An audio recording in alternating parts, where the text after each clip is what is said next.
Tänases Ela hästi saates on külas naine, kes teab ärist, ilust, värskelt ka poliitikast ja saates selgub palju ta teab ka kokkamisest. See naine on Anu Saagim!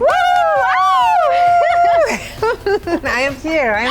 Nii tore, et sa tulid. Me hakkame täna kokkama pesto määret. Räägi, kuidas sa kodus kokkad, et on see sul nagu tavaline tegevus iga õhtu, käid palju tegelikult restoranides?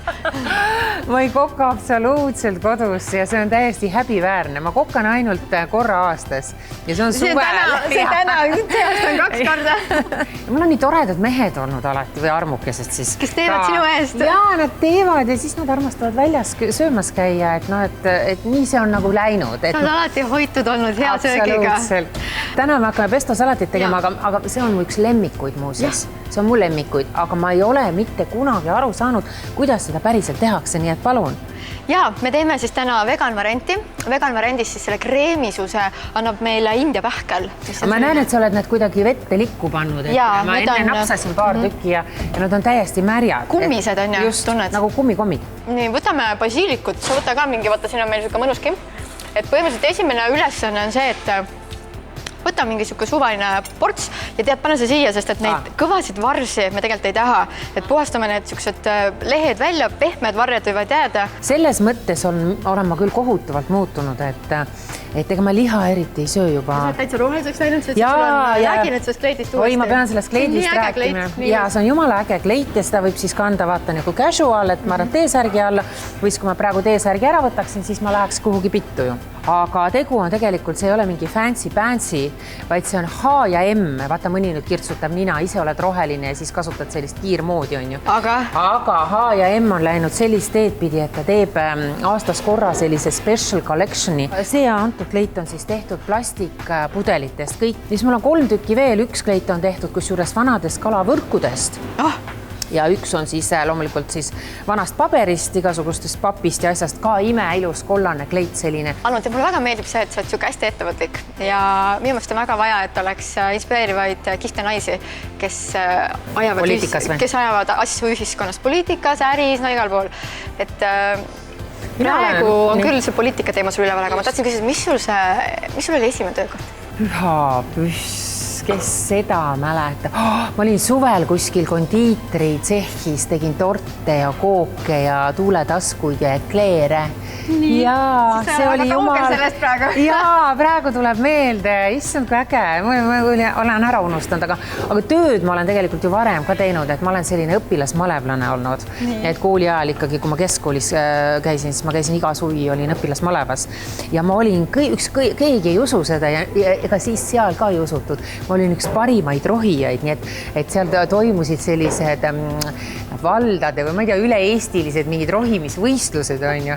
Ja see on uskumatu, mind saadeti sinna ja ma panin kinni. Ma olen ilgelt käbe nagu, et kui mind pannakse midagi tegema, siis ma teen ilgelt nagu Terminaator. Lasin seal 2 vao vahel ja mitte keegi ei uskunud, kõik vaatasid, tuleb seal mingisugune selline, aga kui ma neile näitasin, siis ja ma olen alati kõva töötegija olnud, sest mäletan, et kui ma läksin sinna kondiitritsehhi tööle ja siis jällegi, ma olen nagu selline, ma natuke teen nagu vihaga tööd. Ma olen nagu selline hävitaja. See on siiamaani nii või? No tundub küll, et kui ma lähen nagu kallale kuhugi, siis ma teen nagu täie rahaga. Seda on kõrvalt on näha ja ma olen väga imetlenud seda. Minu meelest see on nii kihvt, et sa lähed mingi teema peale, siis see on nagu all over. Aga samas sinus on säilinud selline naiselik joon. Et tegelikult ma kujutan ette, et kui tuleb nagu õige mees ja on sinuga õige prints. Õige, kui sa naudid seda mehelikku energiat, siis ma kujutan ette, kuidas sa nagu sulad sellest ja see võib olla hullult äge. Väga mjau naine. Et see on, ma arvan, et see on üks väga kiht naiselik aspekt, mis ma olen sinu puhul märganud, see on küll äge. On mingisugust töökohta, mis on sind väga inspireerinud ka või?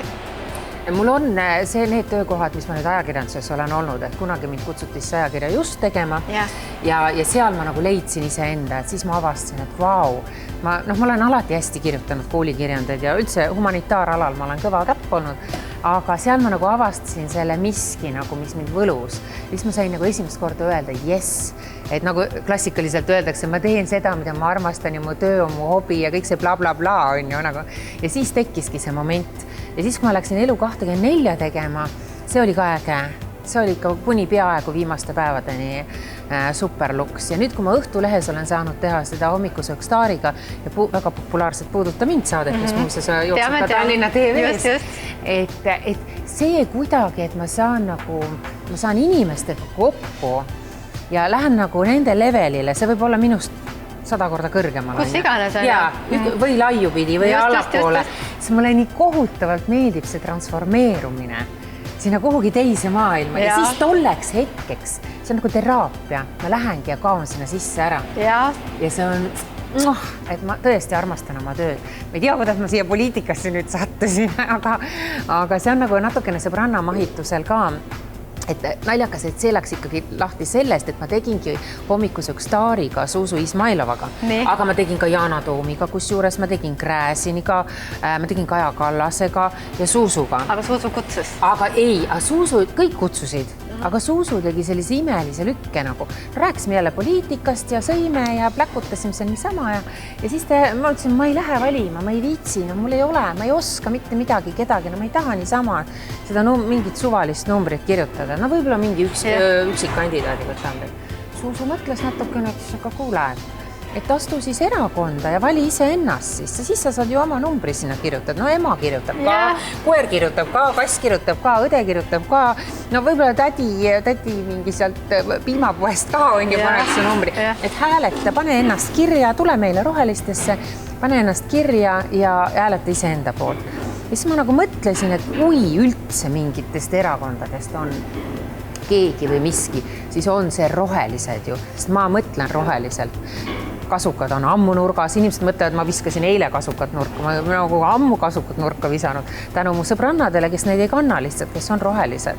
Ma ei söö liha eriti, ma tõesti nagu ma vihkan ja jälestan plastikasju, nagu ma ei kasuta neid, et ma olen nagu muutunud juba, nagu mõnda aega kasvanud. Ma ei kasuta oma autot enam, ma mõtlen, milleks mul auto on. Ütleme niimoodi, et võtame siit neid India pähkleid veitsa. Need ka veel siia. Paneme neid ka, et ütleme siukse hea korraliku pesto jaoks, meie retsepti jaoks läheb umbes kuni 200. Kui sa paned liiga palju, siis jääb seda India pähkli maitset.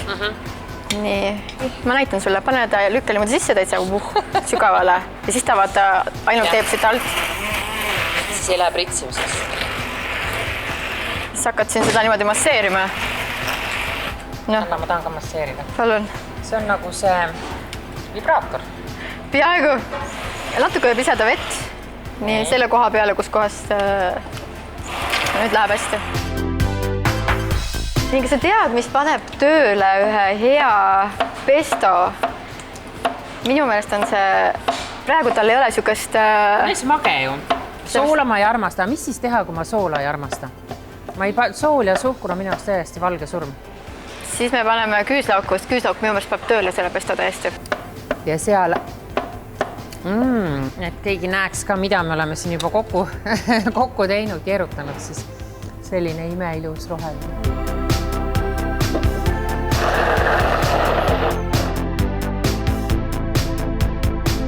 Jaa. Suurepärane on ju. Jaa. Teeme mingid ilusad talvikud. Ei ole mõtet selle soolaga liialdada. Üldse ei ole. On ju, et see tuleb see nagu see õige, see basiiliku mäkk ja isegi natuke seda sidrunit ja sain praegu gluteenivaba vegan leiva, see on nagu kivi lõikaks. Mis ta kauda? Tead on nii vale mulje vegan toidust, tegelikult on niimoodi teha, et on gluteenivaba. Ja või hästi maitse, tead, ma lõikan hästi õhuksed viilud, sellepärast, et seda muidu järsku hammas ei lähe läbi. Sa hakkasid küsima midagi siin, et kas mul on mingi toit, mille nägu ma olen. Vaata mulle näkku, mille nägu ma olen. Täna saad roheline. Roheline kurk. Ei, ma tahtsin küsida, et sa oled avastanud, et mingi toit kuidagi nagu pustib sullu või teeb su paremaks. No ma tahtsingi seda jõuda, see nagu lükkab mu käima ja teebki mind ilusamaks. Nii, mis see on? Ma ei saa rääkida, sest eelmine kord ma mingis kuskil intervjuus andsin ja ütlesin ja siis oli... Need letid olid tühjad sellest asjast. Jah. Päriselt ka. Poes küsiti, ma tahan seda. Tähendab, inimesed kirjutasid mulle Instasse ja meie iluhoolikute lehele ja kirjutasid, et arvake, kus ma seisan. Ta saatsid pildi ka. Seisan siin kalaleti ääres on ju ja vaata, mida ma teen. Tavaliselt ma ei osta neid asju ja täna ma kuna Saagim rääkis, siis ma nüüd ostan. Nii. Ehk siis ma söön kraavilõhet kohutavates kogustes. Ära tee sellist nägu. Kraavilõhe on parim vitamiin või selline boost, mis teeb su imelise näojume ja teeb sust tegelikult ka babyface'i. Et ma olen kraavilõhe lemb ja siis leiva asemel ma tegelikult söön avokaadot. Siin on meil täna see basiilik, aga mul on hästi suur spinatilemb. Smuutisid. Ja seda läheb mul tohututes kogustes.